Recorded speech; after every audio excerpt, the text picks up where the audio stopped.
8 जून से लागू होगा अनलॉक 1 का पहला चरण। दफ्तरों के एंट्री गेट पर सैनिटाइजर डिस्पेंसर का होना जरूरी होगा।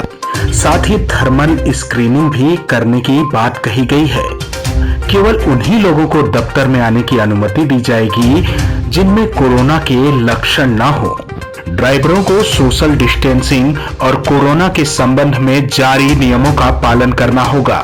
ट्रांसपोर्ट सेवा देने वाले यह निश्चित करेंगे कि कंटेनमेंट जोन में रहने वाले ड्राइवर गाड़ियों को न चलाएं। गाड़ी के भीतर उसके दरवाजे, स्टीयरिंग, चाबियों का पूरी तरह से डिसइंफेक्टेड होना जरूरी होगा। गर्भवती महिलाएं, उम्रदराज कर्मचारी, पहले से बीमारियों का सामना कर रहे कर्मचारी अतिरिक्त ध्यान रखें। दफ्तरों में कोरोना वायरस संक्रमण से बचने के लिए पोस्टर, होर्डिंग जगह जगह पर लगाएं। धार्मिक स्थलों पर जाने वाले ध्यान दें। धार्मिक स्थल पर एक साथ बड़ी संख्या में लोग न जुटें। सभी को एक दूसरे से कम 6 फीट की दूरी बनाए रखना होगा। धार्मिक स्थल में प्रवेश द्वार पर हाथों को सैनिटाइज करने की व्यवस्था पूरी तरह से होनी चाहिए। सभी श्रद्धालुओं की थर्मल स्क्रीनिंग भी जरूरी है।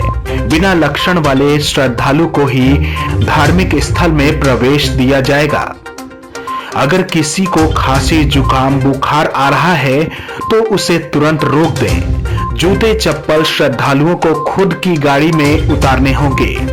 अगर ऐसी व्यवस्था नहीं है तो परिसर से दूर खुद की निगरानी में रखना होगा। धर्म स्थलों में प्रार्थना सभा का आयोजन नहीं करने और श्रद्धालुओं को घर से चटाई या कपड़ा लाने का सुझाव भी दिया गया है। रेस्टोरेंट के लिए नियम जरूरी। कंटेनमेंट जोन में रेस्टोरेंट बंद रहेंगे, इसके बाहर खोले जा सकते हैं। रेस्टोरेंट में आकर खाना खाने की बजाय होम डिलीवरी को बढ़ावा दिया जाए। होम डिलीवरी पर जाने से पहले सभी कर्मचारियों की स्क्रीनिंग की जाए। रेस्टोरेंट परिसर, पार्किंग और आसपास के इलाके में सोशल डिस्टेंसिंग का ध्यान रखा जाए। ग्राहकों की संख्या अधिक होने पर उन्हें वेटिंग एरिया में बैठा दिया जाए।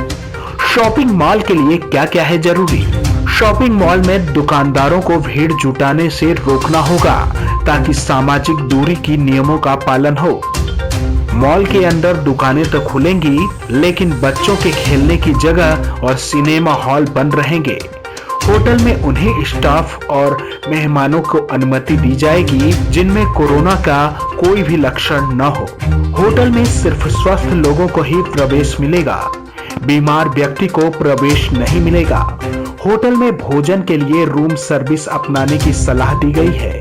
चेक इन और चेक आउट दोनों के लिए ई वॉलेट आदि से भुगतान लेने की सलाह। सामान को कमरे में भेजने से पहले उसे सैनिटाइज किया जाएगा। खबरों से अपडेट रहने के लिए देखते रहिए आर इंडिया न्यूज।